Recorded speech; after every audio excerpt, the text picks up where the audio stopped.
Bonjour, vous écoutez Ma vie en main, le podcast qui vous veut du bien. Je m'appelle Roxane et je partage avec vous des conseils pour simplifier votre vie et vous faire revenir à l'essentiel. Du désencombrement de votre habitat en passant par vos habitudes de consommation, je souhaite que vous retrouviez du sens en vous concentrant sur ce qui compte réellement pour vous.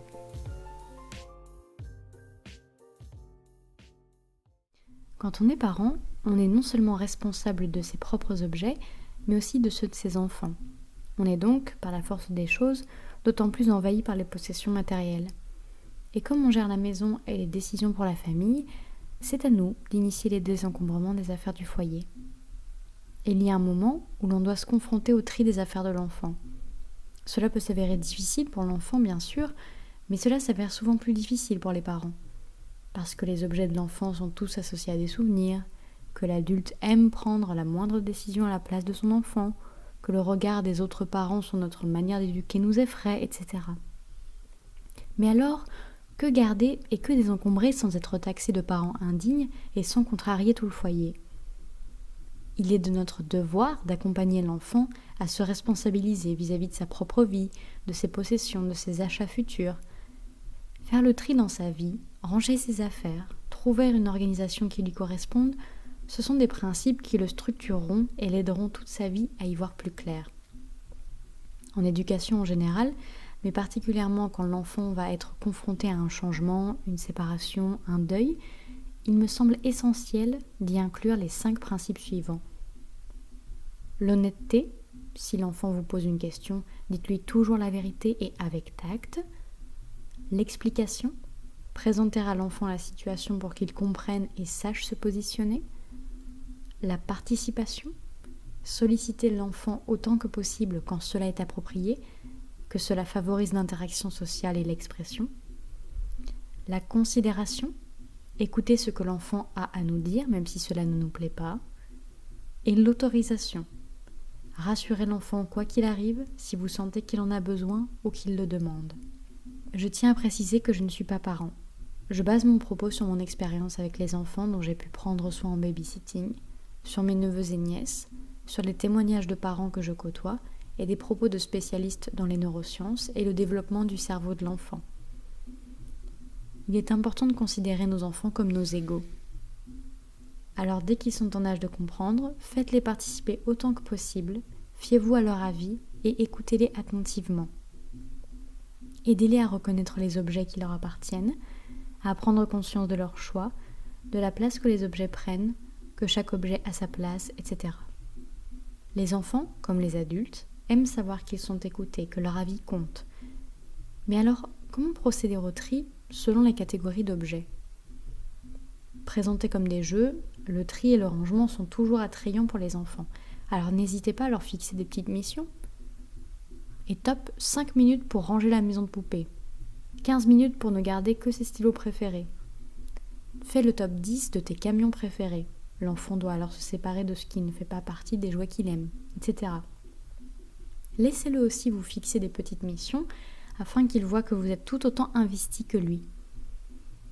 Pour ce qui est des jouets, des livres, des fournitures, faites comprendre à l'enfant que ce avec quoi il ne prend plus plaisir à jouer, ce qu'il délaisse, prend la place d'une chose qu'il aime bien et que cela ferait plaisir à un autre enfant qui en a besoin. Les enfants sont, depuis leur plus jeune âge, empathiques par nature. Maintenant, si vous lui avez expliqué cela et qu'il refuse malgré tout de se séparer de l'objet, ne le forcez pas. C'est qu'il n'est pas prêt. Il a besoin d'être rassuré, d'être entouré par ce qu'il connaît. Je côtoie bon nombre d'adultes qui gardent des objets qu'ils ne consultent jamais.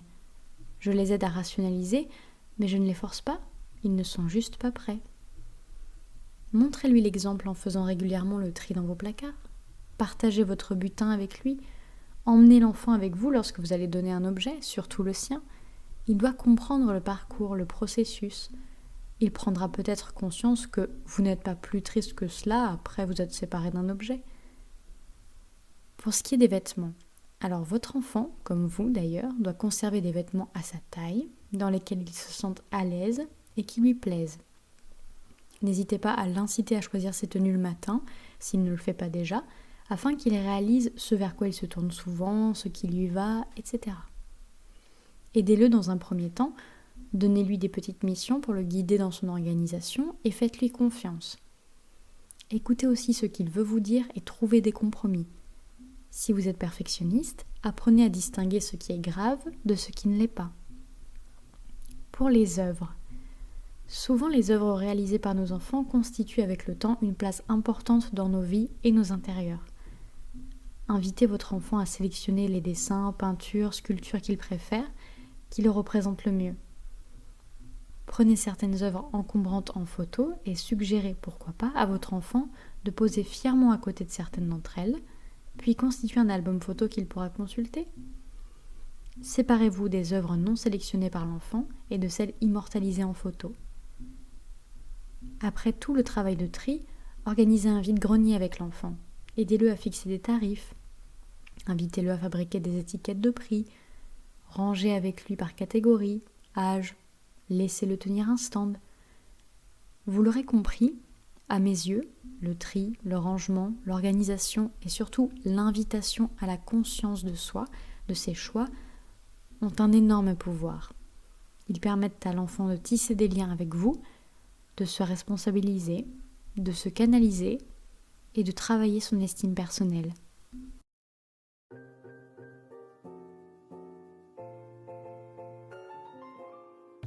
Merci d'avoir écouté Ma vie en main. Vous retrouverez les informations relatives au podcast dans la description. Si cet épisode vous a plu, je vous invite à le partager, à vous abonner via votre plateforme de podcast préférée et à lui attribuer une note maximale. Ma vie en main, c'est un épisode les lundis toutes les 2 semaines. Et en attendant, vous pouvez retrouver davantage de conseils sur ma chaîne YouTube, Roxane Delpy, D-E-L-P-Y, mais également sur mon site, roxanedelpy.com, et sur mes réseaux Facebook et Instagram sous le nom de Ma vie en main. Je vous retrouve très bientôt dans un nouvel épisode, et d'ici là, prenez soin de vous, c'est le plus important.